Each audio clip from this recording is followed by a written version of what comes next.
कुछ एक पुण्यात्माओं को परमेश्वर स्वयं आकर के सतलोक से आकर के मिले, जैसा कि उसका विधान है। परमात्मा स्वयं ही आते हैं, अपने तत्व ज्ञान को ठीक ठीक वो स्वयं ही प्रचार करते हैं।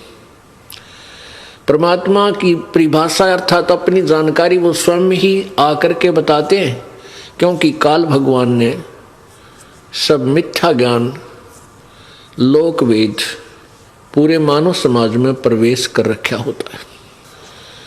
उसी पूर्ण परमात्मा ने आज से लगभग 600 वर्ष पूर्व यही तत्व ज्ञान सच्चिदानंद घन की वाणी में, अपनी कबीर वाणी में लिखवाया हुआ था, उच्चारित किया था, बोला था, जो धर्मदास जी साहेब ने उसको लिपिबद्ध किया था। और वो ज्ञान आज सभी सदग्रंथों से भी मेल खाता है। अब इस तत्व ज्ञान के आधार से निर्णय किया जाएगा कि परमात्मा कौन है, कुल का मालिक कौन है और उसके पाने की विधि क्या है। ये स्पष्ट हो जाने के बाद फिर परमात्मा का पाना कठिन नहीं, क्योंकि परमात्मा की भक्ति बहुत ही साधारण है, जिसको प्रत्येक वर्ग कर सकता है। गरीब से गरीब कर सकता है, बीमार कर सकता है, रोगी और स्वस्थ सभी भगवान को प्राप्ति कर सकते हैं। लंगड़े लूले जो भी हैं वो परमात्मा प्राप्ति कर सकते हैं। ये निर्णय होते ही कि परमात्मा ये है, कबीर देव है, कबीर भगवान, और यही पूजा के योग्य है, इसके पाने का ये मंत्र है और पूर्ण संत से ही मंत्र प्राप्त करके भक्ति की जाती है। ये तीनों चीज मिलने के बाद, स्पष्ट हो जाने के उपरांत, चलते फिरते बैठ के लेट के सफर में, यात्रा में आप उस नाम का जाप करते रहिए और गुरु मर्यादा में चलिए। जो भी धर्म क्रियाएं बताई हैं वो करते रहिए। सभी ने प्रमाण दिया है कि राम नाम रटते रहो जब तक घट में प्राण, कभू तो दीन दयाल के बिनक पड़ेगी कान। ये तो सूक्ष्म वेद कबीर परमेश्वर के द्वारा दिया गया ज्ञान में लिखा है कि परमात्मा की प्राप्ति का जो मंत्र है वो राम का नाम है। उस राम नाम को अंतिम श्वास तक जाप करते रहिए और कभी तो परमात्मा की कृपा होगी, आपको सीने से लगाकर अपनी प्यारी आत्मा अपने बच्चे को सतलोक ले जाएगा। इसी का प्रमाण पवित्र गीता जी अध्याय नंबर 8 के श्लोक 13 में कहा है। गीता ज्ञान दाता कहता है, ब्रह्म की मेरी साधना का ओम इति एक अक्षरम, ब्रह्म व्यवहारन माम अनुशमरन, ये प्रयाति तजम देहम सयाति परमाम गतिम। अब स्पष्ट क्या है कि मेरा एक ओम नाम है मुझ ब्रह्म का, माम ब्रह्म, उच्चारण करके सिमरण करने का, और जो अंतिम श्वास तक, मृत्यु समय तक, शरीर छोड़ते समय तक इसी का नाम जाप करता हुआ शरीर त्याग जाता तो मेरे वाली गति को प्राप्त होता है, परम गति को प्राप्त होता है। गीता जी अध्याय नंबर 8 के श्लोक 5 और 7 में गीता ज्ञानदाता ये ब्रह्म श्री कृष्ण जी में प्रवेश करके बोल रहा है। ये कहता है कि मेरी साधना कर, मुझे ही प्राप्त होगा, युद्ध भी कर और सिमरण भी कर। अब इससे सिद्ध है कि ये सब क्रियाएं काम करते करते अपना जैसा भी जिसका कर्म है उस कर्म को करते करते परमात्मा की प्राप्ति करनी है, नाम जाप से होगी। अब युद्ध से कठिन काम कोई नहीं होता। और कहता युद्ध भी कर, मेरा सिमरण भी कर, यानी अपना काम भी करो और मंत्र का जाप भी करते रहो। फिर गीता जी अध्याय नंबर 8 के ही श्लोक नंबर 8, 9 और 10 में उस पूर्ण परमात्मा की भक्ति बताई है कि जो उसकी भक्ति करता है, उस पूर्ण परमात्मा सच्चिदानंद घन, उस देव पुरुष की जो साधना करता है पूर्ण परमात्मा की, उस भक्ति की कमाई से उसको प्राप्त होता है। और उस परमात्मा की साधना करने का कौन सा मंत्र है? गीता जी अध्याय नंबर 17 के श्लोक 23 में ओम तत्सत इति निर्देश ब्रह्मण त्रिविध समर्थ है। उस ब्रह्मण माने सच्चिदानंद घन परमात्मा यानी पूर्ण परमात्मा की भक्ति का केवल 3 मंत्र के जाप का सिमरण करने का आदेश है, निर्देश है, और वो 3 विधि से किया जाता है। ओम तत्सत, ओम ब्रह्म का जाप है, ये तत् और सत ये सांकेतिक है। ओम तत्सत कोई जाप नहीं है। तत् और सत ये सांकेतिक है।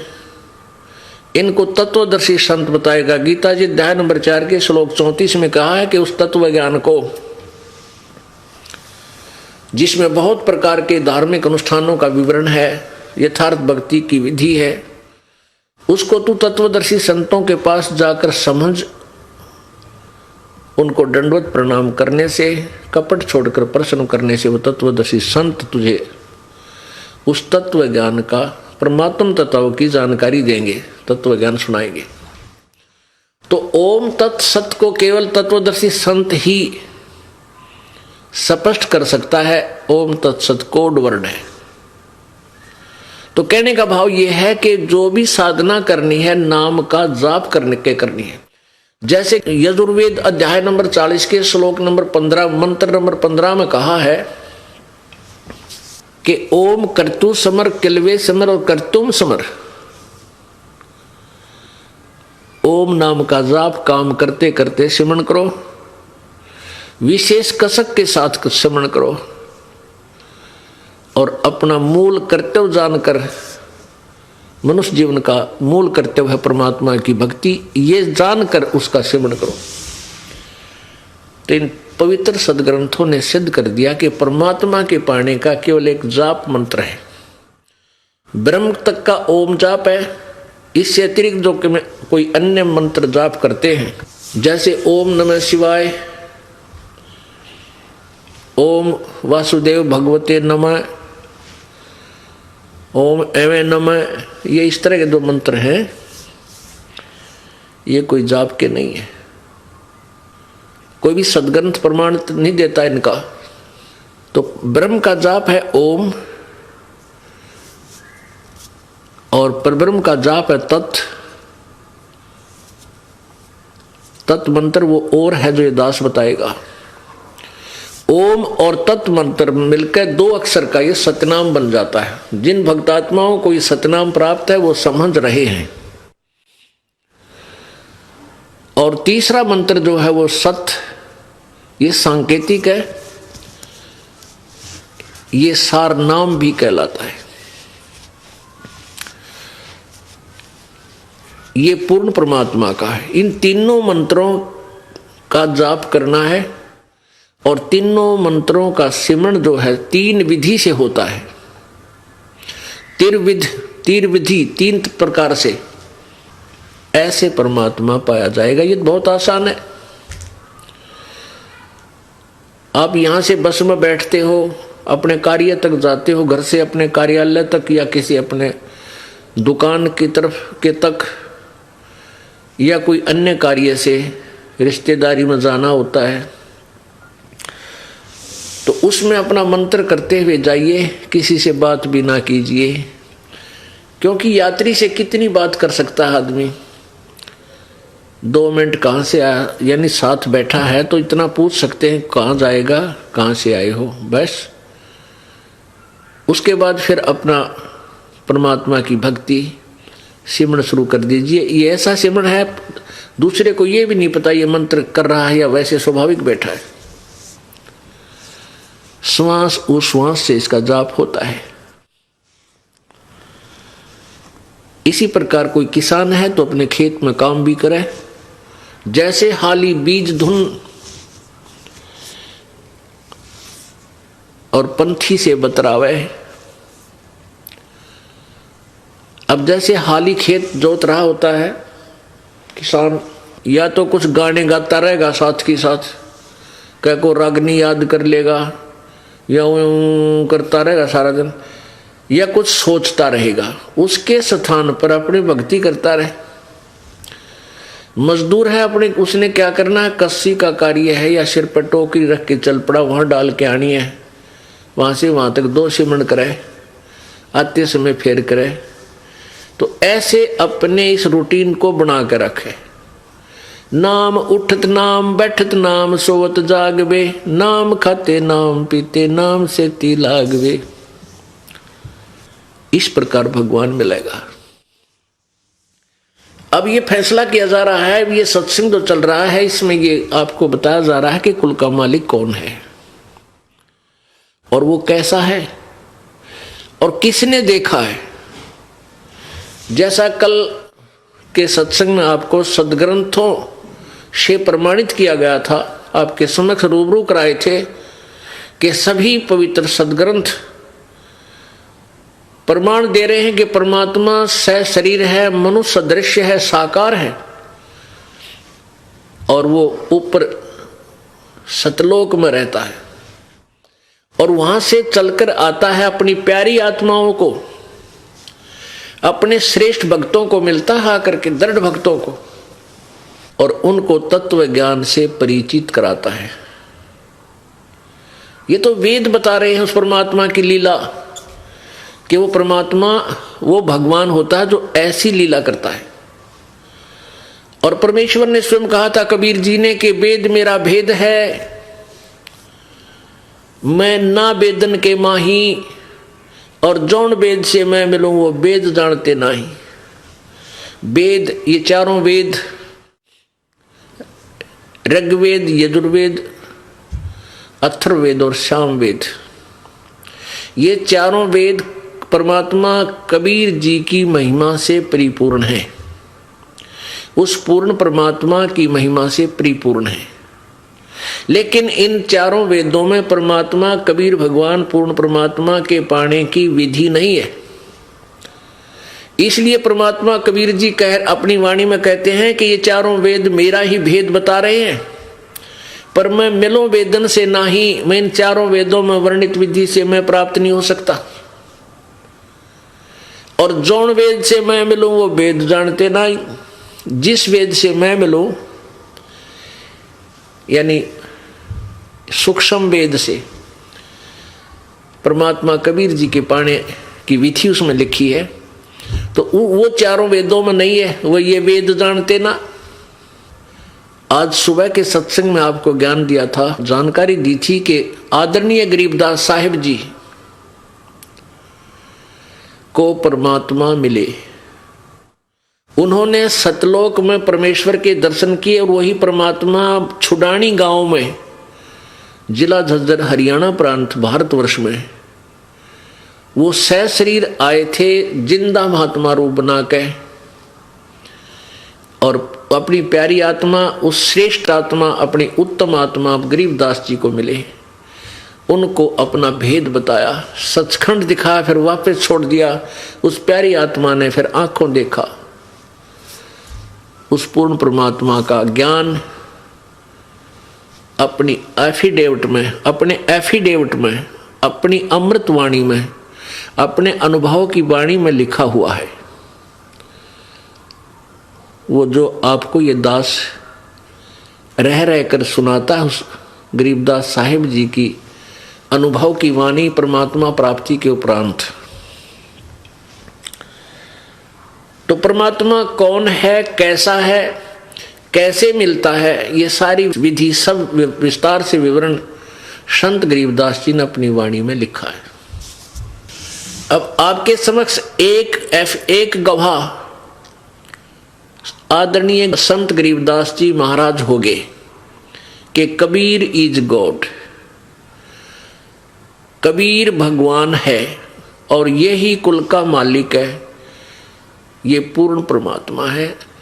तो आदरणीय गरीबदास साहिब जी ने अपनी वाणी में क्या बताया है, अनंत कोट ब्रह्मांडे का एक रति नहीं भारे, सतगुरु पुरुष कबीर हैं ये कुल के सिरजनहारे।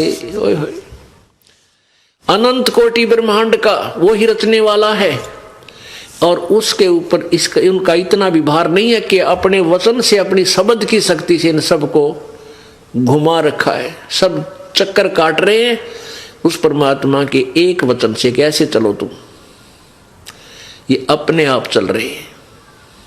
अब आपके समक्ष दूसरे गवाह, वो प्यारी आत्मा जिनको परमात्मा प्राप्त हुआ, वो बताते हैं। आदरणीय दादू साहेब जी,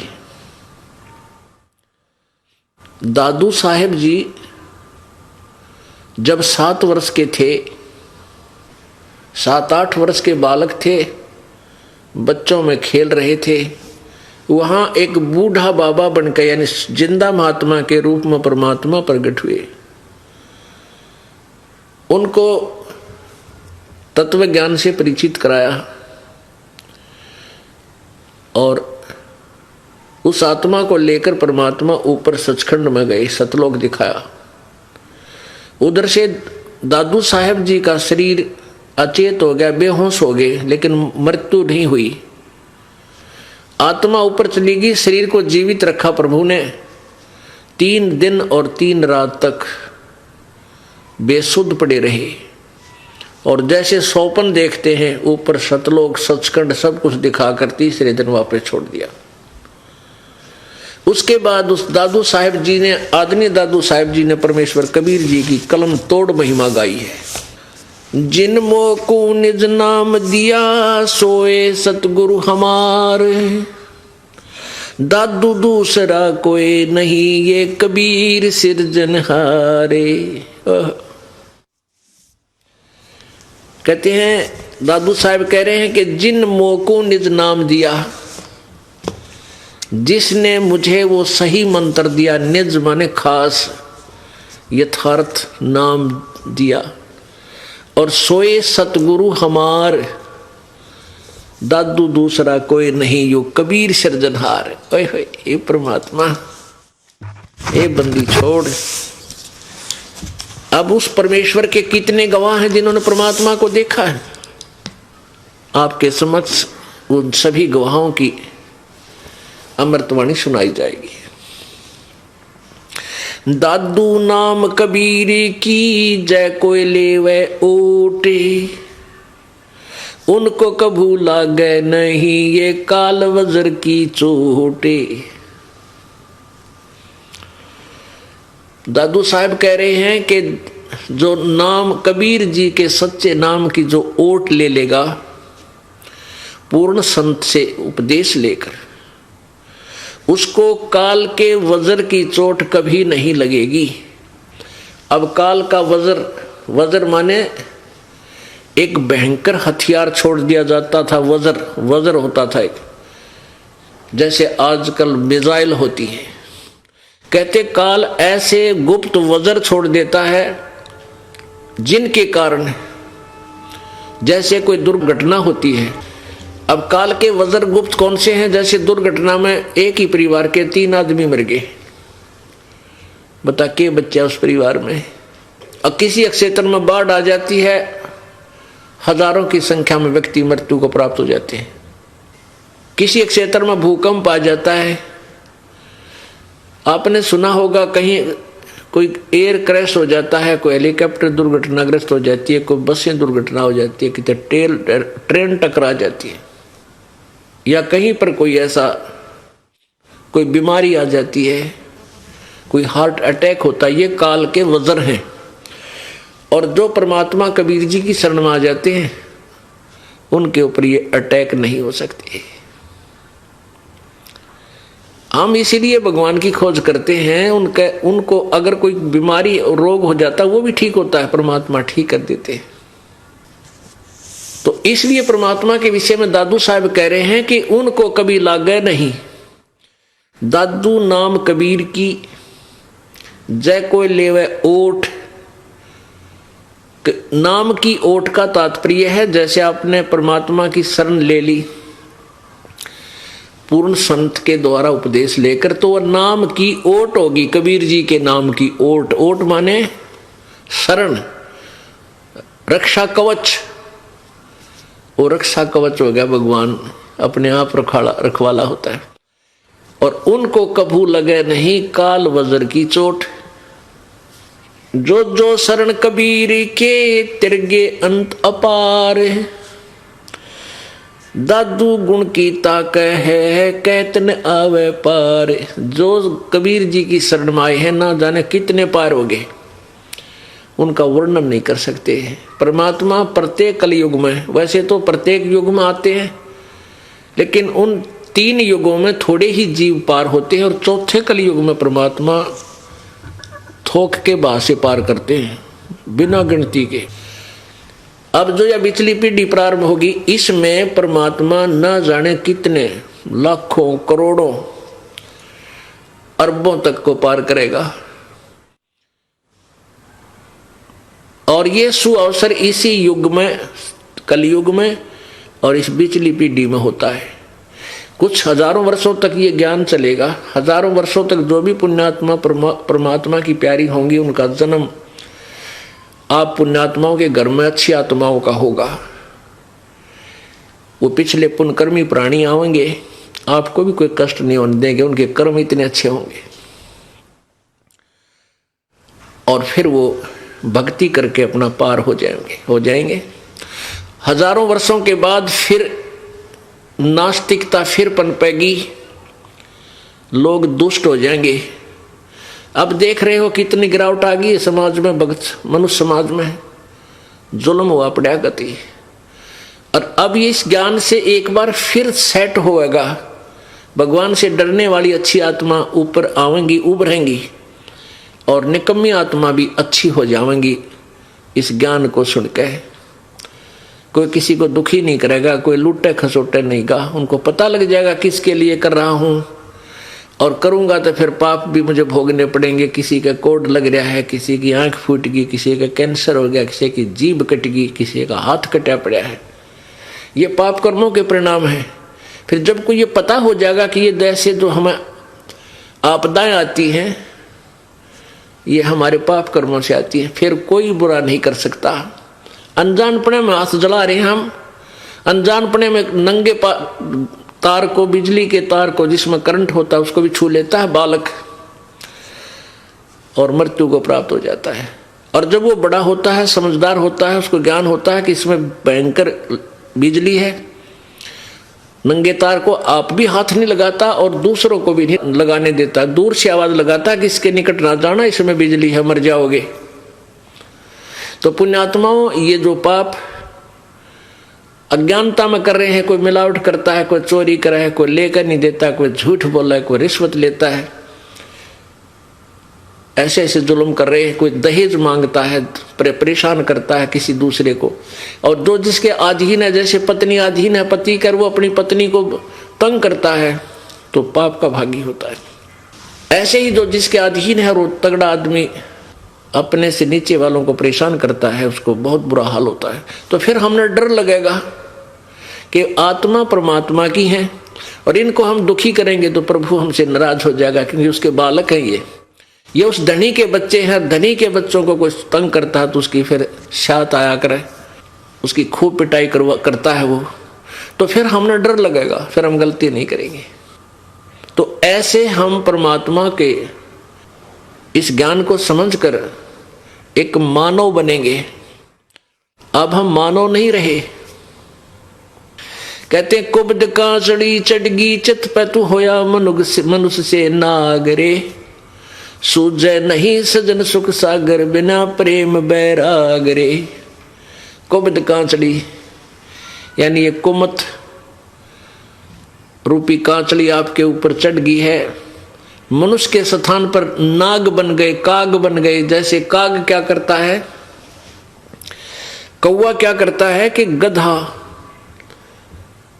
जिसकी कमर टूटी हुई होती है, सारा दिन कार्य करने से जख्म बन जाते हैं कमर पर, पीठ पर, और जब वो जाता है बाहर चरने के लिए चारा, तो कौवा काग उसकी कमर पर बैठकर उस जख्म में चोंच मार के मांस खाता है।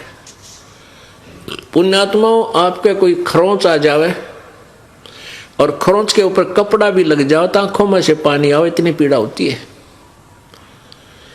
और उस गधे की पीठ पर कौवा बैठकर मांस नोचता है, वो कितना दुख दे रहा है अपने स्वार्थ में उस आत्मा को। ऐसे ही जो दुष्ट आत्मा दूसरों को सताते हैं, कोई चोरी करता है, कोई ठगी करता है, कोई रिश्वत लेता है या वैसे दबाव बनाता है, मानसिक परेशानी पैदा करता है, गालियां देता है, बुरा बोलता है, बहन बेटी को तकता है, बोल तो लड़ने को तैयार होता है, ऐसी दुष्ट आत्माएं कहते तू होया मनुष्य नाग रे। अब नाग बन गया, काग की तरह जुल्म करने लग गया, इंसान नहीं रहा। तो इस तत्व ज्ञान से हम वास्तव में मनुष्य बनेंगे और मनुष्य से फिर देवता बनेंगे और देवता बनकर हम सतलोक जाएंगे। देव का अर्थ होता है अच्छी आत्मा, क्योंकि सतलोक के अंदर अच्छी आत्मा ही जा सकेंगी जिनमें दया होगी, पापों से डरने वाले होंगे, प्रभु पर विश्वास करेंगे। जो जो शरण कबीर की ये तिरगे अंत अपार, दादू गुण के कहूं कहत न आवे पार। अब कलयुग के लास्ट में कृत घनी लोग हो जाएंगे, कोई मर्यादा नहीं रहेगी, छोटी आयु हो जाएगी, छोटा कद होगा। कलयुग के अंत में इस मानव की 20 वर्ष की उम्र होगी। 20 वर्ष में ये पैदा भी हो लेगा, जवान भी, युवा भी हो लेगा, बच्चे भी पैदा कर लेगा और मर भी लेगा। वैसे तो 15 वर्ष की रहेगी, क्योंकि 20 तो कोई एक आधा, 20 वर्ष तक तो कोई एक आधा मनुष्य जिया करेगा। जैसे आजकल नौके 100 वर्ष का हो गया वो फलाना, नहीं तो 80-90 में सबकी टिकट कट लेती है, सभी मृत्यु को प्राप्त हो जाते हैं। उस समय फिर 15 वर्ष की उम्र में तकरीबन मर लिया करेंगे। और कद कितना होगा, ये गिट्ठ जो है इस तरह 2 गिट्ठ का, यानी 1.5 फुट, हद 2 फुट का।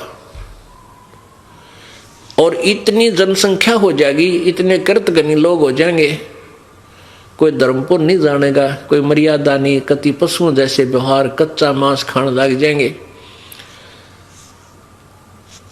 तो उस समय ये कलयुग का अंत होगा। और 5 वर्ष की लड़की, 5 वर्ष की लड़की की शादी हो जा करेगी और 5 वर्ष की लड़की संतान उत्पत्ति करने लग जाएगी। उसके बाद कहते हैं, और पृथ्वी के ऊपर, पृथ्वी के 3 हाथ यानी 4.5 फुट तक, 4.5 फुट तक उपजाऊ जमीन नहीं रहेगी। 4.5 फुट तक नीचे नीचे कोई उपजाऊ अंश पृथ्वी पर नहीं रहेगा। अब आप देख रहे हो, किसान फसल तैयार करते हैं और उसमें कितना ये खाद डालते हैं। अब तो लग रहे हैं पूरी स्पीड से धन इकट्ठा करने को, लेकिन आने वाले समय में यह पृथ्वी कति बंजर हो जाएगी, इसके अंदर उपजाऊ अंश नष्ट हो जाएगा और वर्षा नहीं हुआ करेगी, क्योंकि पापी प्राणियों के लिए वर्षा नहीं होती, पुण्यकर्मी प्राणियों के भाग्य से वर्षा होती है। ऐसे घास फूस और कच्चा मांस जीव जंतु खाकर के ये प्राणी मनुष्य जीव रहा करेंगे। उसमें 10वां अवतार आवेगा नीकलंक नाम तय, और फिर इन सब कृतघ्नियों को मारेगा, काटेगा, गर्दन काटेगा, जैसे परशुराम ने क्षत्रिय काटे थे।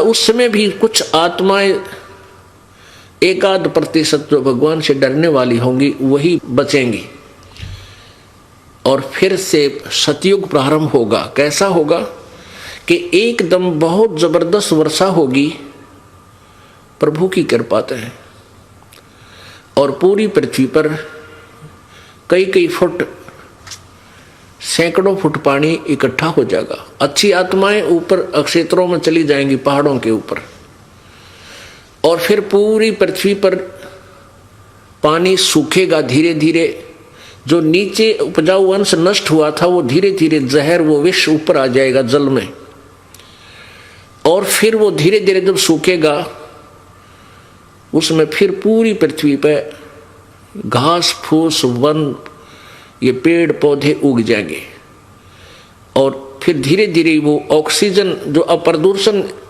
फैल गया है, तो पूरी पृथ्वी पे जब हरे भरे वन हो जाएंगे, वो फिर उस ऑक्सीजन को छोड़ेंगे, कार्बन डाइऑक्साइड को ग्रहण करेंगे, और धीरे धीरे वातावरण चेंज हो जाएगा, और फिर से सतयुग प्रारंभ होगा। कहने का भाव ये है सारा कि अब ये जो अब समय है, अब से पहले कलयुग में अशिक्षित थे, शिक्षा नहीं थी, और परमात्मा 600 वर्ष पहले आए थे इसी उद्देश्य से कि इन कलयुग के लोगों को, प्राणियों को कुछ झटका दिखा दूं कि भगवान इसे काम करता है। अपनी समर्थता का प्रमाण देने के लिए आए थे 600 वर्ष पहले, वह पहली पीढ़ी थी, लेकिन उस समय अशिक्षित होने के कारण इन काल के दूतों का, इन नकली गुरुओं का दाव लगा रहा। ये लगा रहा कि कबीर अशिक्षित है, ये वेदों और शास्त्रों के बारे में नहीं जानता, झूठ बोलता है, ब्रह्मा विष्णु महेश अजरो अमर है, वो कहता है अजरो अमर नहीं है, इनके माता पिता हैं, इनका जन्म मृत्यु होता है। ये कबीर झूठ बोलता है। कबीर जी के बारे में ऐसी धारणा उन अज्ञानी ऋषियों गुरुओं ने, हिंदू गुरुओं ने फैला दी, और आम जनता ने यह मान ली, सच्चा मान लिया कि कबीर जी अशिक्षित है, और हमारे गुरु जी ब्राह्मण ऋषि महर्षि जी ये संस्कृत के जानने वाले हैं, इन्होंने सदग्रंथों को पढ़ा हुआ है, और कबीर जी अशिक्षित हैं इसलिए ये झूठ बोल रहे होंगे, ये तो मानना पड़ेगा। अब जो परमात्मा 600 वर्ष पहले बताया करते कि ब्रह्मा विष्णु महेश के माता पिता हैं, इनकी जन्म मृत्यु होती है, ये समर्थ शक्ति नहीं है, जैसा कि आपको सुबह के सत्संग में प्रत्यक्ष कराया था। श्री देवी पुराण गीता प्रेस गोरखपुर से प्रकाशित पृष्ठ नंबर 123, तीसरा शकंद, उसमें स्वयं विष्णु जी कह रहे हैं अपनी माता दुर्गा के विषय में कि तुम शुद्ध स्वरूपा हो, और तुम्ही से सारा जगत उद्भासित हो रहा है। मैं ब्रह्मा और शंकर आप ही कृपा से विद्यमान है, हमारा जन्म आविर्भाव और त्रोभाव, जन्म और मृत्यु होता है, हम अविनाशी नहीं है, तू ही अविनाशी है। भगवान शंकर कहता है कि जब भगवान ब्रह्मा जी आपसे उत्पन्न हुए हैं, उसके बाद विष्णु जी भी आपके ही बालक हुए, फिर मैं भी तमोगुणी लीला करने वाला शंकर के आपकी संतान नहीं हुआ, अर्थात मैं भी आप ही का बच्चा हूं। और परमात्मा ने 600 वर्ष पहले यही ज्ञान दिया हुआ अपने सूक्ष्म वेद के अंदर, कबीर वाणी में।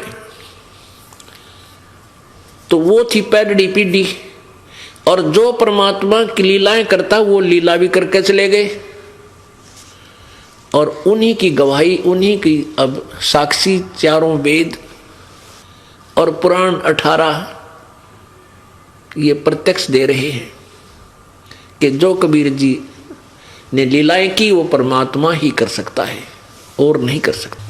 तो अब ये बीच की पीढ़ी का जो समय है, आपका सौभाग्य, आपको इस समय में मनुष्य जीवन प्राप्त हुआ।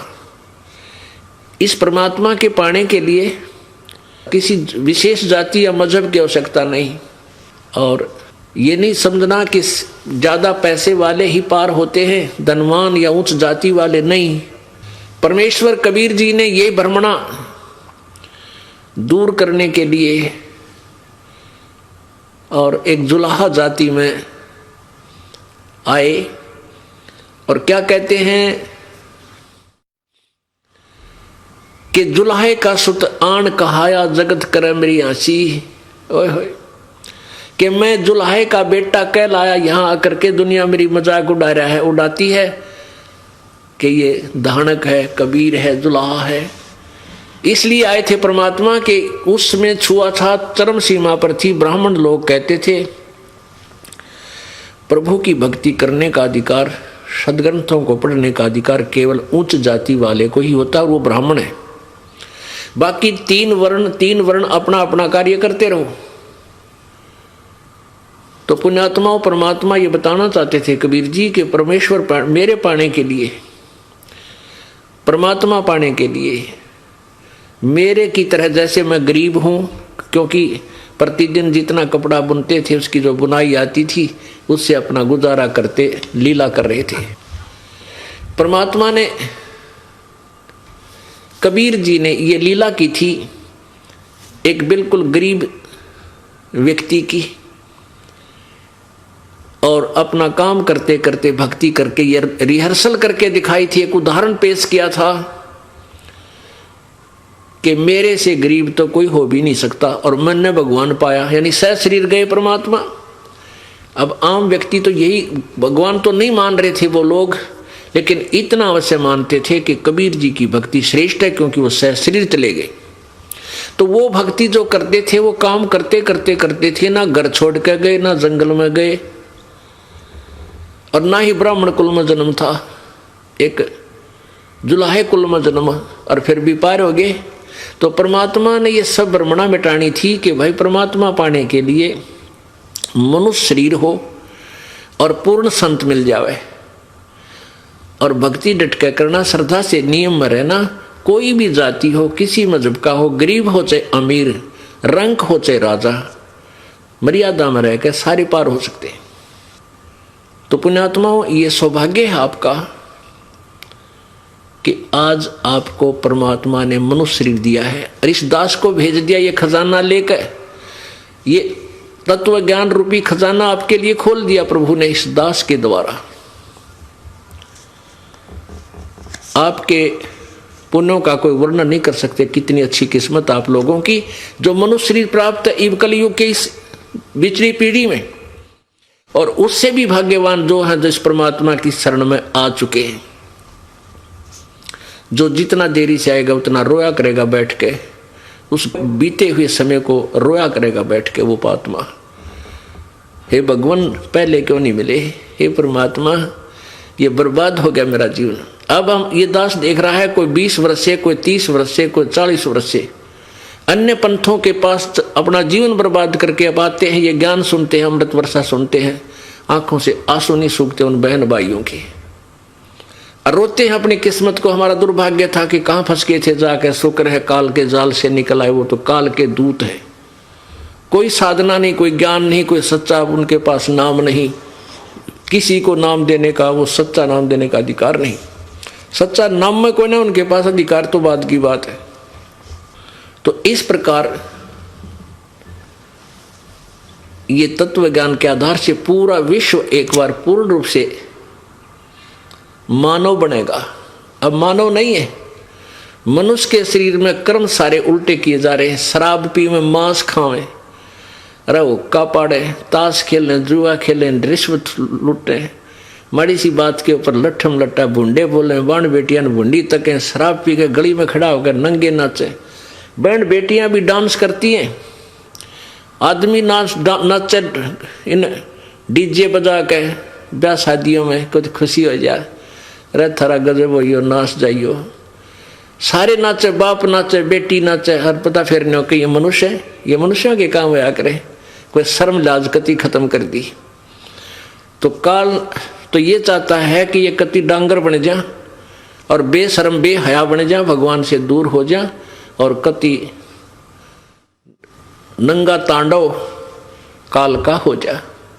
परमात्मा दया करते हैं, मनुष्य को होश में लाते हैं। तू मानव है, अगर तने ये बकवाद करनी है तो फिर पशु ही था। आजकल कैसे शरीर कपड़े धारण करने लगी हैं बहन बेटियां, एक अच्छे से मांडा इतना कपड़ा पहन ले बड़े बड़े शहरों में। उधर देखा हमने एयरपोर्ट के ऊपर विदेशियों का फैशन रहे, तरह गजब भैया। तो पुण्यात्माओं, हम मानवता से दूर चले गए। अब परमात्मा हमें मानव बनाएगा, इस ज्ञान से हम मानव बनेंगे और फिर देवता बनाएंगे, अच्छी आत्मा बनकर सतलोक चले जाएंगे भक्ति की कमाई से। और कमाई इतनी हो जाएगी आपकी, ये तरीका ऐसा है, ये विधि ऐसी है कि आपकी कमाई ढेर लग जाएगा भक्ति का, इतनी हो जाएगी बहुत गणी थोड़े ही समय में। और आपने इस काल का ऋण उतारना है, उस ऋण से मुक्त होकर ही आप सतलोक जा सकते हो। तो प्रसंग चल रहा है कि उस परमात्मा को किस किसने पाया, उन्होंने फिर क्या गवाही दी, वो भगवान कौन है। दादू नाम कबीर का सुनकर का पैकाल, नाम भरोसे नर चले तो हो न बाका बाल। ओह, दादू साहब जी कह रहे हैं कि परमेश्वर कबीर जी का नाम सुनते ही, कबीर जी का नाम यानी वो सच्चे नाम मंत्र की जो धुन है, मंत्र की जो कमाई है, उसको सच्चे नाम को सुनकर काल भी कांपने लग जाता है। ये ब्रह्म ज्योति निरंजन जो गीता जी अध्याय नंबर 11 के श्लोक नंबर 32 में अपना स्वरूप दिखाता है, इतना भयंकर रूप, श्री कृष्ण जी में प्रवेश करके फिर उससे बाहर निकलकर, श्री कृष्ण जी से बाहर निकलकर दिखाता हुआ अपना स्वरूप, 1000 भुजा, 1000 आंखें, 1000 मुंह, 1000 हाथ, और फिर इतनी बूंदी भयंकर आकृति जिसको देखकर कांप रहा है अर्जुन, अर्जुन जैसा योद्धा भी घबरा रहा है। वो काल कबीर परमात्मा के सामने, इस नाम के सामने कांपन लग जाता है। और कहते हैं जो पुण्यात्मा प्रभु के इस सच्चे नाम सतनाम के सहारे चलेगी, इस सच्चे नाम को जो ये दास आपको देगा, इस नाम का भरोसा रखेगी तो उसका बाल भी बांका काल नहीं कर सकता। दादू नाम कबीर का सुनकर का पैकाल, नाम भरोसे नर चले तो हो न बाका बाल। इस नाम का पूरा भरोसा रख, विश्वास रख, और किसी की बात मां के नाम खंड मत कर देना। कबीर करता आप है दूजा ना कोई, दादू पूर्ण जगत को भक्ति दृढ़ावत सोए। दादू साहब कह रहे हैं कि कबीर करता आप है, वो आप ही करतार है, सारी सृष्टि का रचने वाला है और कोई नहीं है, दूजा नहीं कोई। और दादू पूर्ण जगत को सत भक्ति दृढ़ावत सोई, यानी सच्चा ज्ञान वो कबीर परमात्मा ही आकर बताता है पूरे विश्व को। ठेका पूरा होवे जब सब कोई तजय शरीर, दादू काल गंजे नहीं जपे जो नाम कबीर। समय आने पर सबने शरीर छोड़ना पड़ेगा। ठेका पूरा होवे जब सब कोई तजय शरीर, क्योंकि ये ठेका हमारा, यानी जितना समय आपका वहां डिपॉजिट है, आपके पुण्य उसके आधार से आपको श्वास गिन के दे रखे, और जब ये पूरे हो जाएंगे आपको जाना पड़ेगा। फिर दादू साहब कहते हैं कि जो सच्चे नाम से जुड़ा हुआ है उसको काल नहीं पकड़ सकता, उसको काल नहीं कैच कर सकता। जैसे गरीबदास साहब जी ने भी यही प्रमाण दिया था कि धर्मराय दरबार में देई कबीर तलाक, मेरे भूले चुके हंस को तू पकड़िए मत कजाक। कबीर जी ने धर्मराज को जाकर धिक्कारा था, फटकारा था कि ओ कजाक, ए निकम्मी आत्मा, खबरदार जब मेरे कबीर जी के हंस को, जो मेरे सच्चे संत से उपदेश प्राप्त प्राणी को तू नहीं पकड़ेगा, ना उसका अकाउंट करेगा। और कहते हैं कर्म भ्रम ब्रह्मंड के मैं पर मैं करहूं नेस, जिन हमरी दो ही दी सो करो हमारा पेश। तो यहां क्या बताते हैं, ठेका पूरा होवे जब सब कोई तजय शरीर, दादू काल पकड़े नहीं जपे जो नाम कबीर। कबीर परमेश्वर की महिमा से परिचित है, जो सच्चे नाम का जाप करता है उसको काल नहीं रोक सकता, उसको पकड़ नहीं सकता। आदमी की आयु घटे तब यम घेरे आए, सुवर्ण किया कबीर का दादू लिया बचाए। जो सत भक्ति नहीं करते, आन उपासना करते हैं, या भक्ति बिल्कुल नहीं करते, घूटी सूटी लाते हैं, हुक्का पाड़े, तमाकू पीवें, खावें, भांग पीवें, जब वो मृत्यु होगी तो उनको यम के दूत आकर पकड़ लेंगे। और जो परमात्मा की भक्ति करते हैं उनके निकट यम के दूत नहीं आ सकते। कबीर जी की जो भक्ति करते हैं सच्चे नाम के आधार से, यथार्थ मंत्र से। मेट दिया अपराध सब आ मिले छनमाही, दादू संग ले चले वो कबीर चरण की छाही। अब जैसे गरीबदास जी ने बताया कि परमेश्वर कबीर जी ने कहा था, कर्म भ्रम ब्रह्मांड के मैं पल में कर हूं नेश, नष्ट कर दूंगा, ऐसे मार दूंगा, यानी सारे अपराधों का नाश कर दूंगा मेरी प्यारी आत्मा का। और जिन हमारी दोही दी सो करो हमारे पेश, तू मत पकड़ना, मेरे पास भेज देना।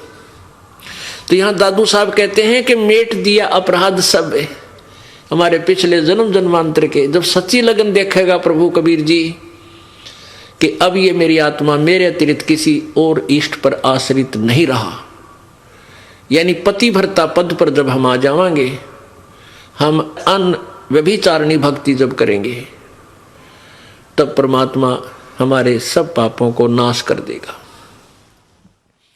मेट दिया अपराध सब आ मिले छन माही, दादू संग ले चले कबीर चरण की छाही।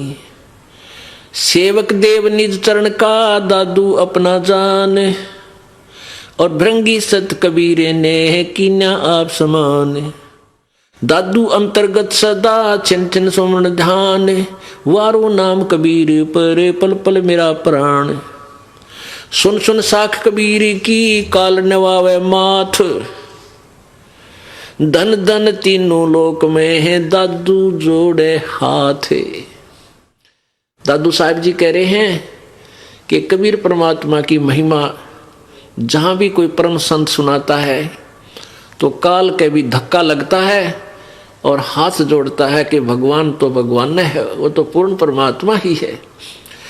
सुन सुन साख कबीर की, साख, साख माने महिमा, उसकी समर्थता को सुनकर, और काल नवावे माथे, ऐसे अपना मस्तक झुका लेता है जब उस प्रभु की चर्चा उसके कानों में पड़ती है। और धन धन तीनों लोक में दादू जोड़ा हाथ, कबीर जी को नमस्कार करता हूं मैं। अब क्या बताते हैं, केरी नाम कबीर का यो विषम काल गजराज, दादू भजन प्रताप से ये भाग्य सुनत आवाज। कितनी अच्छी तुलनात्मक महिमा की है दादू साहेब जी ने कि 21 ब्रह्मांड में ये काल ज्योति निरंजन ब्रह्म, यहां की बहुत तगड़ी पावर है। अब जैसे जंगल में एक हाथी होता है, वो अन्य प्राणियों से तो बहुत तगड़ा, उसके सामने कोई टिकने वाला नहीं, लेकिन शेर के सामने जब शेर गरजता है, दहाड़ मारता है तो लीद कर देता वो हाथी, और चिंगाड़ मार कर भाग लेता, दूर से भी आवाज सुन लेता है तो दहाड़ सुनता है शेर की। तो परमात्मा दादू साहब कहना चाहते हैं कि ये काल भी कोई छोटी शक्ति नहीं है। जो ब्रह्मा विष्णु महेश जैसी महापुरुषों के इन शक्तियों को भी रोबोट से चला रहा है, इनकी रेल बना रहा है, वो कितना पावरफुल होगा। आप जी को तो एक पित्र भूत विरान माटी कर दे आपकी तय, और वो ब्रह्मा विष्णु महेश तो बहुत शक्ति हैं, वो तो क्या कर दें आपके साथ। और उनको भी वो काल ऐसे घुमा रहा, नचा रहा है, और वो कितनी शक्ति होगी, जैसे हाथी समझ लो, ये हाथी है, और कबीर परमात्मा को बब्बर शेर समझ लो। कहते हैं केर ही नाम कबीर का विषम काल गजराज, दादू भजन प्रताप से यू भाग्य सुनत आवाज। भागत सुनत गाज। अब जैसे केरी तो कबीर परमात्मा को तो केहरी यानी बब्बर शेर समझो, यानी उस परमात्मा की भक्ति शक्ति, उसका नाम सिमरन बब्बर शेर समझ लो। और काल को समझ लो हाथी गजराज। गजराज माने हाथियों में भी तगड़ा हाथी, उनका सरदार, उनका मुखिया। और नाम की इस कबीर परमात्मा की भक्ति का आगे वो डांक ठोक दे, भाग जाता, दौड़ जाता है, दूर हो जाता है। केरी नाम कबीरी का विषम काल गजराज, दादू भजन प्रताप से ये भाग्य सुनत आवाज।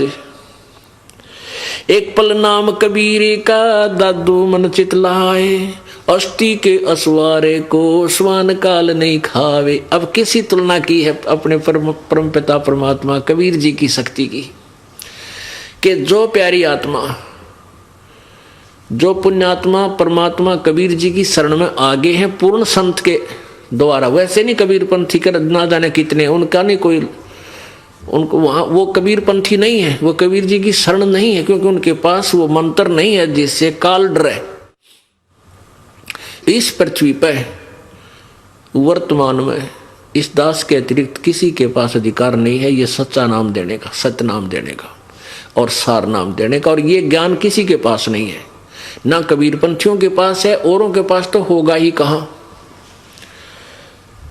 तो इसके अतिरिक्त किसी के पास भी ये नाम नहीं। तो इस नाम की कितनी महिमा है, जिसने परमात्मा कबीर जी का सच्चा नाम ले लिया इस दास के द्वारा, तो वो कितना काल की पहुंच से कितना दूर हो जाता है, कितना ऊपर उठ जाता है। जैसे हाथी के ऊपर बैठे किसी व्यक्ति को और कुत्ता हानि नहीं पहुंचा सकता, हाथी पर बैठे हुए व्यक्ति को कुत्ता श्वान कुछ भी हानि नहीं कर सकता, वो चाहे बेशक भौंकता रहे। तो पुण्यात्माओं, आप जी जो परमेश्वर कबीर जी की शरण में आगे हो, आप समझ लो हाथी पर बैठ गए और काल की पहुंच से कितना दूर हो गए। काल को कुत्ते की श्वान की संज्ञा दी है, अब समझ लो कि श्वान, काल तो श्वान है, हाथ कुत्ता है, और आप हाथी पर बैठ गए, ये आपका कुछ नहीं बिगाड़ सकता। हाँ, यदि आप ही हाथी से नीचे उतर जाओगे तो पिंडी पाट देगा आपकी जाति। हाथी से उतरने का अर्थ है कि आपने यदि नाम तोड़ दिया, नाम टूट गया, तो परमात्मा की ओट हट गई, वो शरण थी, वो आड़ थी, जो सहारा था, मालिक ने वापस ले लिया, फिर तो काल आप पर खाओगा। तो इसलिए परमात्मा को हमने समझना है, उसके ज्ञान के आधार से हमने चलना है। पल एक नाम कबीर का दादू मन चितलावे, हाथी के असवार को स्वान काल नहीं खाए। सुमरत नाम कबीर का कटे काल की पीर, दादू दिन दिन ऊंचा होवे है परमानंद सुख सीर। परमात्मा के कबीर जी के सच्चे नाम का जाप करने से कटे काल की पीड़, ये काल के द्वारा दी गई यातनाएं, जो दुख आपको दिए जा रही हैं, सब समाप्त हो जाएंगे। और दादू पल दिन दिन ऊंचे हुए, यानी प्रतिदिन आप की भक्ति बढ़ती चली जाएगी और आपका उत्थान होने लग जाएगा, आपके संकट कटने लग जाएंगे। और फिर परमानंद सुखसीर, परमानंद परमानंद यानी सबसे श्रेष्ठ आनंद सतलोक में आपका सीर होगा। सीर माने वहां आपका स्थान होगा, आपका हिस्सा होगा, आपका भाग होगा, पार्ट होगा, आपका वहां पर स्थान बन जाएगा, उसमें आपका सीर हो जाएगा, आपका पार्टनरशिप हो जाएगी, यानी आप वहां के भागीदार हो जाओगे, सतलोक के सुख के भागी हो जाओगे, सतलोक चले जाओगे। आगे कितनी प्यारी व्याख्या की है आदरणीय दादू साहिब जी ने परमात्मा की। और संत सब कूप है और केते झरीता नीरे, दादू अगम अपार है ये दरिया सत्य कबीरी। ओह, कहते हैं कई क्या कहते हैं भक्तजन कि एक हमारे गांव में एक संत था, उसने ऐसा चमत्कार कर दिया, हमारे वहाँ एक बाबा जी था, उसने ऐसा कर दिया। और कहते हैं उन्होंने ऐसा चमत्कार कर दिया। तो उसके विषय में क्या बताते हैं कि जैसे भगवान विष्णु जी, भगवान शिव जी, श्री राम जी, श्री कृष्ण जी, ये भी राम हैं, ये भी साहब हैं, ये भी शक्ति युक्त हैं, ये भी मालिक हैं कुछ क्षेत्र के, और इनमें भी शक्ति है मिलती जुलती भगवान वाली। अब जैसे भगवान श्री कृष्ण जी अर्थात विष्णु जी ने राजा मोरध्वज का पुत्र ताम्रध्वज को आरे से चरवा कर बीचों बीच कटवा दिया, लड़का मर गया ताम्रध्वज, और फिर जीवित कर दिया। अब ये शक्ति उनमें भी है, लेकिन श्री कृष्ण जी अपने सगे भाणजे अभिमन्यु को जीवित नहीं कर सके, जो कि महाभारत के युद्ध में प्रथम दिन मृत्यु को प्राप्त हो गया और पांडवों का कुल नाश हुआ था। और श्री कृष्ण की बहन सुभद्रा का वो पुत्र था, अर्जुन का बेटा, श्री कृष्ण का सगा भांजा, और नहीं जीवित कर सके, क्योंकि अभिमन्यु का जीवन शेष नहीं था। उसका इतना ही जीवन था, इतनी श्वास थे, और मोरध्वज के पुत्र ताम्रध्वज का जीवन शेष था, श्वास शेष थे, आयु शेष थी, इसलिए वो उसको जीवित कर सके। अब ऐसे तुलना कर रहे हैं दादू साहेब, और संत सब कूप हैं केते झरिता नीर, दादू अगम अपार है ये दरिया सत्य कबीर। जैसे कुछ तो ऐसे संत समझो थोड़ी बहुत राहत देते हैं, जैसे कुआं होता है, वो कुआं एक परिवार का काम चला सकता है, 2 परिवारों का काम चला सकता है सिंचाई में, जैसे ट्यूबवेल लगा लिया या वैसे। और केते झरीता नीर, जैसे झरना बहता है, वो कुछ क्षेत्र को राहत दे सकता है, बस वो भी दे सकता है राहत, लेकिन कुछ क्षेत्र को। और दादू अगम अपारे है ये दरिया सत्य कबीरी। ओह, अब कबीर जी की अक्षमता समर्थता बता रहे हैं कि कबीर जी को समझो दरिया है, उसमें से अन्य नहर भी निकाल लो, पानी पी भी लो, और सिंचाई भी कर लो, और तो भी उसका अंत नहीं आता।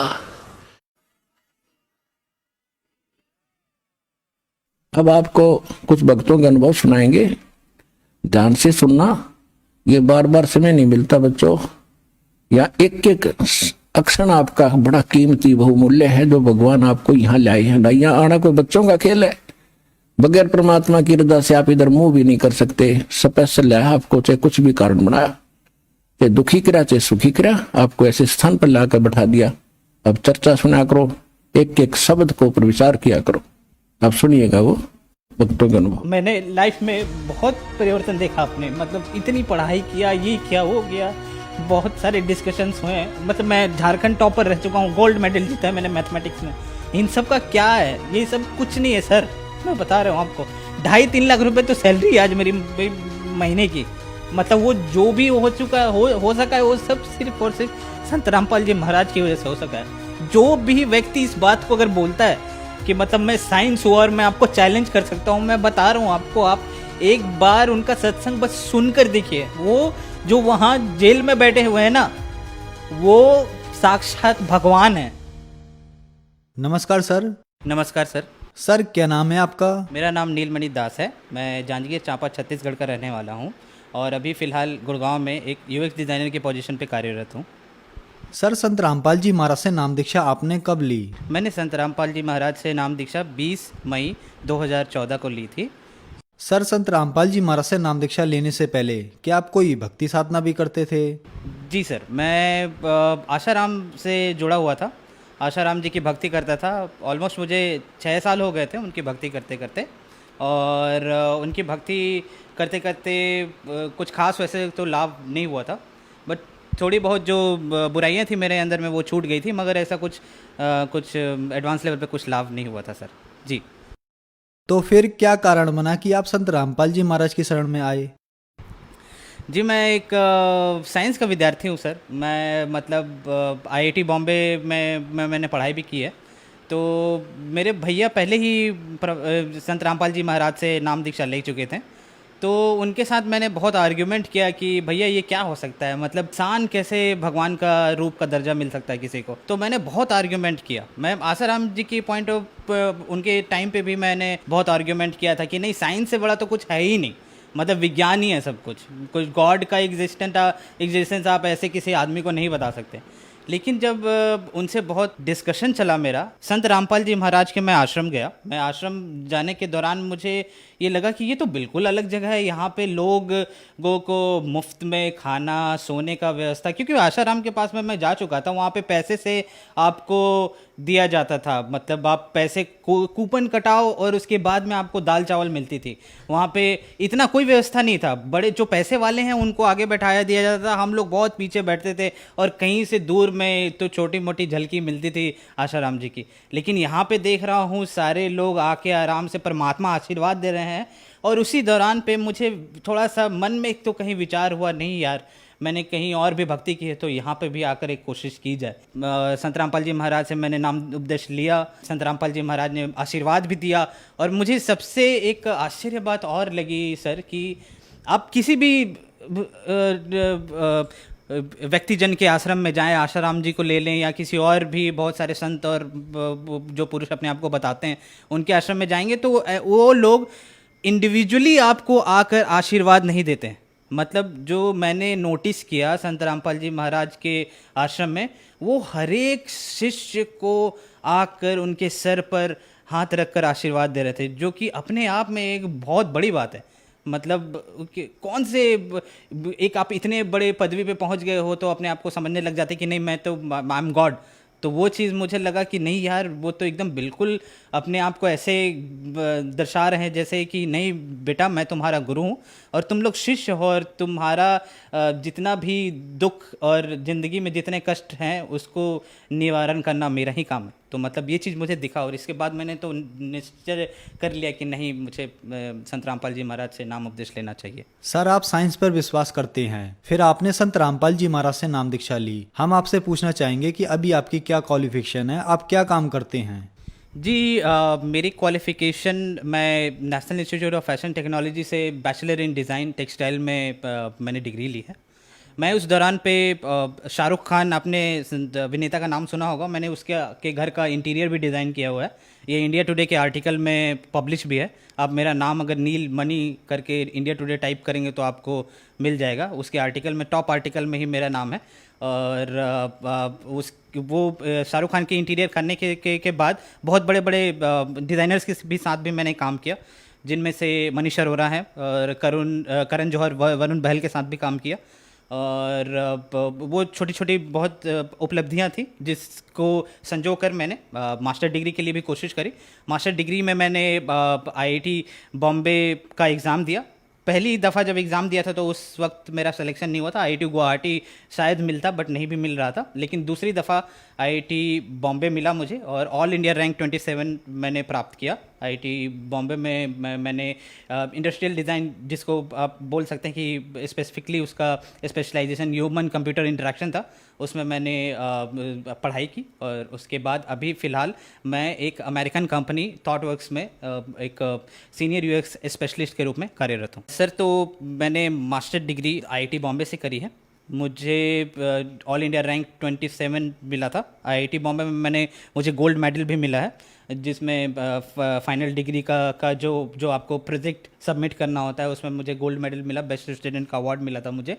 और संत रामपाल जी महाराज के ही आशीर्वाद से मेरा आईआईटी बॉम्बे में सिलेक्शन हुआ था। आईआईटी एक इतनी बड़ी संस्थान है, मतलब लाखों बच्चे वहाँ एडमिशन के लिए तड़पते हैं, मरते हैं, मतलब कि नहीं वो वहाँ पे हमारी एडमिशन हो जाए। लेकिन सिर्फ आशीर्वाद मात्र से, संत रामपाल जी महाराज के आशीर्वाद मात्र से वो सिलेक्शन हो गया था मेरा। और ये सर मैं ये आपको ये भी बात बताना चाहूँगा, मैं संत रामपाल जी महाराज के पास में मैं 2013 में भी एक बार जा चुका था, जिस समय भैया ने मुझे बोला कि तुम जाकर आश्रम देखो, तुम्हें नाम उपदेश लेने का इच्छा करेगा तो ज़रूर लेना। उससे पहले भी एक बार मैं गया था, जिस दौरान पे मैंने उसी वक्त बोला था भैया को कि अगर मुझे आईआईटी बॉम्बे में मेरा सिलेक्शन हो जाए ना भैया, तो मैं पक्का नाम का उपदेश लूँगा, तो मुझे समझ में आ जाए कि हाँ यही कि ही इज़ द गॉड।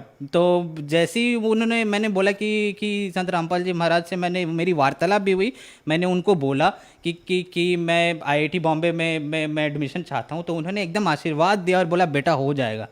और हो ही गया। मतलब इससे बड़ी चीज़ और क्या हो सकती है।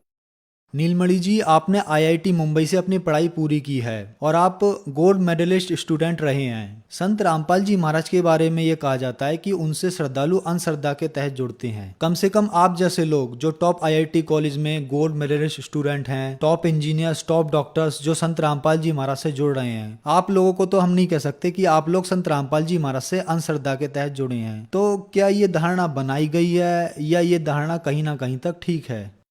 ये धारणा मुझे लगता है कि जब बरवाला कांड हुआ था उसके बाद में सोची समझी तहत एक साजिश थी। मतलब गवर्नमेंट ने बहुत अच्छे तरीके से प्री प्लान किया था मेरे ख्याल से कि संत रामपाल जी महाराज के जो अनुयायी हैं उनको ये बताया जाए कि अंधश्रद्धा से ये जुड़े हुए हैं और उनके ज्ञान को भी अलग तरीके से पेश किया गया। बट मैं आपको बताता हूँ, आईआईटी के 70-80% स्टूडेंट को आप देख लेंगे वो एथीज़म की ओर जा रहे हैं।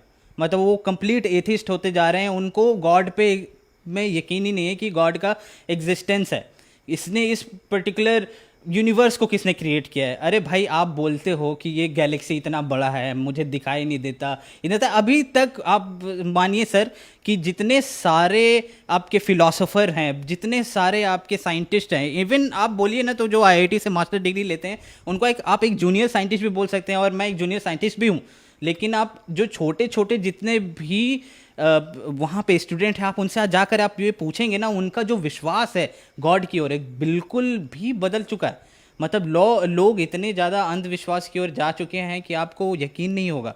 और ये संत रामपाल जी महाराज को इस तरीके से ठहराना, उन्होंने एक एक चीज़ को, हर एक शास्त्रों को खोल के, वेद को, सभी चीज़ों को बताया है कि कहाँ पे भगवान का जिक्र है और वो भगवान आखिरकार कौन है और हमें किस भगवान का पूजा करना चाहिए, किस तरीके से करना चाहिए, और सही तरीके का गुरु कौन है। उन्होंने तो सिर्फ यही बताया। मेरे ख्याल से शायद ये चीज़ जितने भी और धर्म गुरु थे उनको पची नहीं होगी, क्योंकि उन्हें उनका जो व्यवस्था चल रहा है आजकल का, शायद हो सकता है कि जिस तरीके से ये ज्ञान प्रचार हो रहा था तो उनको लगता है कि शायद मेरा बंद हो सकता है, इसलिए उन्होंने इस तरीके का षड्यंत्र रचा। ये बिल्कुल, आप अगर खुद में पढ़े लिखे हैं, आपको साइंस पे विश्वास है, आप थोड़ा बहुत भी मेटाफिजिक्स या फिर आपको लगता है कि मैं अध्यात्म में बिलीव करता हूँ, तो आप किताबों को खोलिए, गीता को खोलिए, आप चारों वेद को खोलिए, पुराणों को खोलिए, जो संत रामपाल जी महाराज सत्संग में बताते हैं, सिर्फ आप उनको देखिए और समझने की कोशिश कीजिए, आपको बहुत परिवर्तन दिखेगा। आपको लगेगा कि एक्चुअल में सच्चाई क्या है। नीलमणि जी, आप हाईली एजुकेटेड पर्सन हैं, आप इन बातों को अच्छी तरीके से जानते हैं। लोग तीर्थों पर जाते हैं, गुरु बनाते हैं, भगवानों की पूजा करते हैं। टॉप इंडिया के हॉस्पिटल और विदेशों के भी हॉस्पिटल कह देते हैं कि आपकी बीमारी लाइलाज है, ये ठीक नहीं हो सकती। प्रूफ के तौर पर वो अपनी रिपोर्ट्स भी दिखाते हैं और संत रामपाल जी महाराज उन बीमारियों को ठीक कर देते हैं। क्या कारण है? मुझे लगता है कि जो आजकल देखिए, बहुत सारे ऐसी बीमारियां होती हैं जिनको डॉक्टर भी बोल देते हैं कि ये मेरे से पॉसिबल नहीं है, ये ठीक नहीं हो सकता। मैं अपना ही एग्जांपल आपको बताता हूँ। मतलब मैं खुद भी ब्रोंकाइटिस का पेशेंट रह चुका हूँ। इनहेलर था मेरे पास में, मैंने बहुत सारे डॉक्टर्स के पास गया हूँ जिस दौरान मैं अपने बैचलर डिग्री कर रहा था उस समय, और दिल्ली में पॉल्यूशन बहुत बढ़ा हुआ था, तो उस समय सांस लेने में बहुत तकलीफ होती थी। तो मुझे कहीं ना कहीं लगा, और भैया से भी मैंने पूछा कि क्या करना चाहिए। तो डॉक्टर के पास तो जा ही रहे थे, लेकिन मैंने सोचा एक बार अरदास लगा कर देखें संत रामपाल जी महाराज से क्या होगा। जब अरदास लगाई तो एकदम से गायब हो गया। आज की डेट में मैं बता रहा हूँ आपको कि मतलब ऐसे बीमारी छू मंतर हुई, जो डॉक्टर बोल रहे थे कि टाइम लगेगा, आपको इनहेलर ले लो और अलग अलग तरीके के टैबलेट्स दे रहे थे। आज जब संत रामपाल जी महाराज की इतनी दया हुई है कि मुझे तो दवाई हाथ लगाना ही नहीं पड़ता। संत रामपाल जी महाराज सिर्फ आपको मंत्र देते हैं, वो मंत्र और साधना को आप सही तरीके से जब करने लग जाएंगे तो ऑटोमेटिकली आपकी जो जितनी भी बीमारियां हैं धीरे धीरे करके ठीक हो जाएंगे। और मेरे बहुत सारे ऐसे मित्र हैं सर जो आईआईटी में पढ़े हैं, और वो भी मतलब ऐसे अगरबत्ती वगैरह दिखाते थे, और मैं साथ ही साथ मैं अपना नित्य नियम किया करता था संत रामपाल जी महाराज का। तो वो लोग, उनको आश्चर्य होता था कि ये कौन सी पूजा की विधि है जिसमें कुछ जलाना नहीं पड़ता, कुछ करना नहीं पड़ता, एक आपने बस जोत जला दिया है, उसके बाद में आप बस